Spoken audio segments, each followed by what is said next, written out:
Saludo con gusto porque ya está con nosotros Arlene Ramírez, ella es internacionalista del TEC de Monterrey. Hola Arlene, bienvenida, buenas tardes. Hola, muy buenas tardes, muchas gracias por la invitación.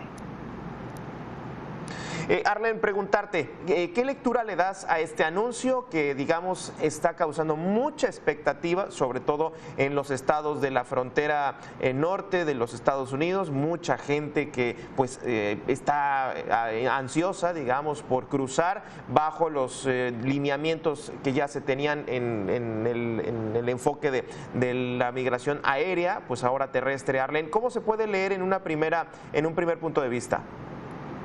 Bueno, pues mira, ciertamente hablar de la próxima normalidad, ¿no? Ya ante, primero, pues ante una necesidad económica bastante importante a nivel global, ¿no? Sabemos que hay problemas en las cadenas de suministro, que se requiere reactivar la economía, que ya los cruces fronterizos y todo el despliegue de las actividades económicas no puede esperar en realidad más tiempo, ¿no? Eso nos lleva, por supuesto, a pensar que en la próxima normalidad, ¿no?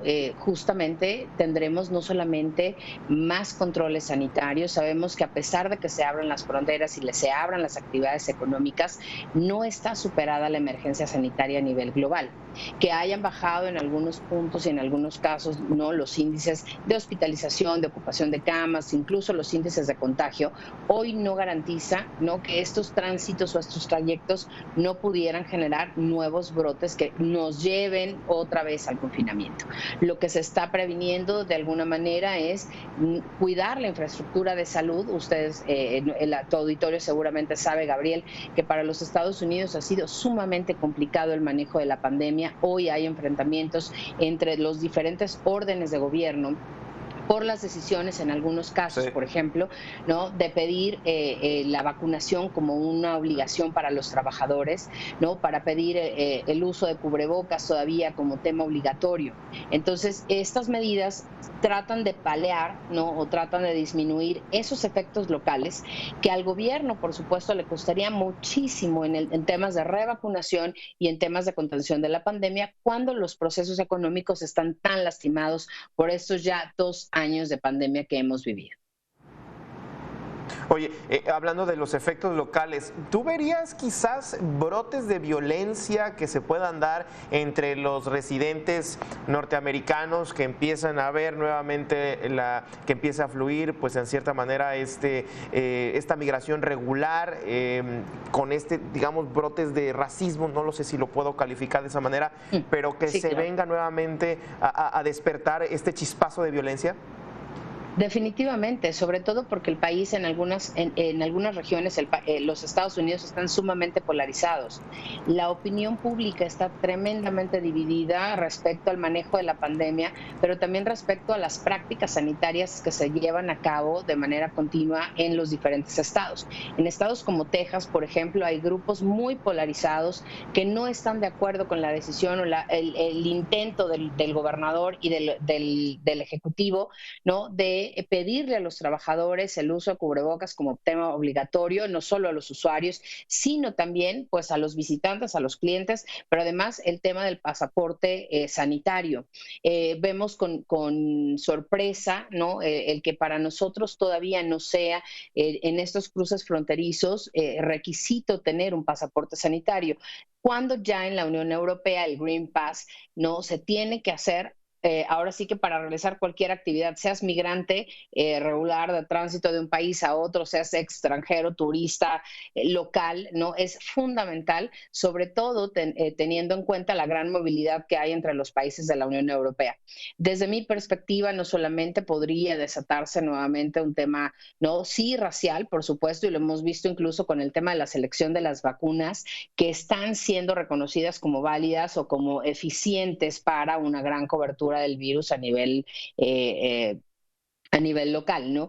Y en los Estados Unidos, esta selección de vacunas que, digamos, están certificadas y tienen como el checkmark de la FDA y que se sabe perfecto que, bueno, pues tienen orígenes más en sus laboratorios que en otros países, pues bueno, por supuesto, hay incluso la especulación de que a México se le cuestione qué vacuna se aplicó, ¿no?, de qué lote, si son vacunas manufacturadas en los Estados Unidos o de la procedencia de las vacunas y sobre todo la deficiencia, digamos, en la operatividad de la impresión del certificado de vacunación, que tampoco tiene en este momento la operatividad que debería tener. Entonces, los ciudadanos estadounidenses, pues ante todas estas especulaciones, tendrán seguramente cierta resistencia a que se reabran y sobre todo a que los cruces fronterizos no tengan los filtros sanitarios adecuados.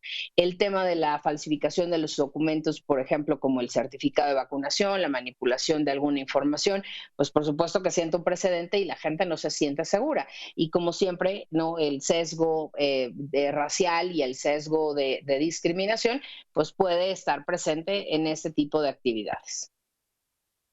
Sí, claro, e inclusive le pondría ahí hasta este mercado negro de documentos que también inclusive Claro. pueda darse en un lado u otro de la frontera. Oye, Arley, preguntarte también, ¿dónde dejamos, dónde queda pues esta crisis migratoria? Porque estamos hablando sí de un cruce que se supone es regular, presentando tus documentos, presentando todo lo que te avale para poder cruzar ya de manera, digamos, no esencial, como turismo y visitas a familiares y amigos. Pero Claro. ¿dónde dejamos la migración irregular? Todas estas personas que están intentando cruzar. Claro, pues tristemente la crisis humanitaria que viven todos estos migrantes que están concentrados en la frontera norte nos llevan a pensar que, bueno, ya ante este acuerdo de seguridad bilateral que tuvo en semanas recientes, la semana pasada, el gobierno de México con el secretario del Interior de los Estados Unidos, ¿no? En cuestiones de seguridad y en cuestiones migratorias, pues de alguna forma responsabilizan a México por la atención de los migrantes que están de este lado. Entonces, por supuesto que México tendrá que prever y proveer, ¿no? De las vacunas. El acceso a la vacunación y el acceso a la seguridad sanitaria hoy es un derecho humano y es importantísimo estar conscientes de que a México el hecho de dejarle a los migrantes de este lado, ¿no? Y no solamente asimilarlos en puestos de trabajo y no solamente darles programas de bienestar y demás, pues eso también conlleva la atención médica. Y si estos migrantes de alguna forma logran traspasar, ¿no? Traspasar y llegar a los Estados Unidos, pues evidentemente será responsabilidad de México, no del país ya expulsor, sino de la comunidad de donde transitan hacia los Estados Unidos, pues que cuentan con las medidas y los protocolos de seguridad sanitaria que se requieren.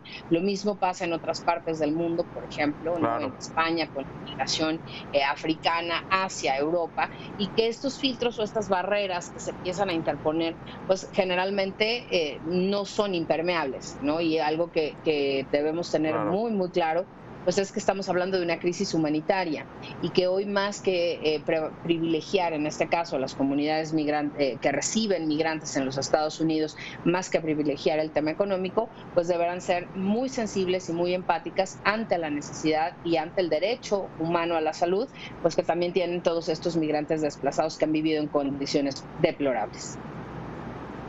Sí, sí, sí. Luego los regresan o los retornados que ahora le llaman, los retornados regresan a esas mismas crisis. Muchísimas gracias, Arlene Ramírez, por esta charla y este análisis.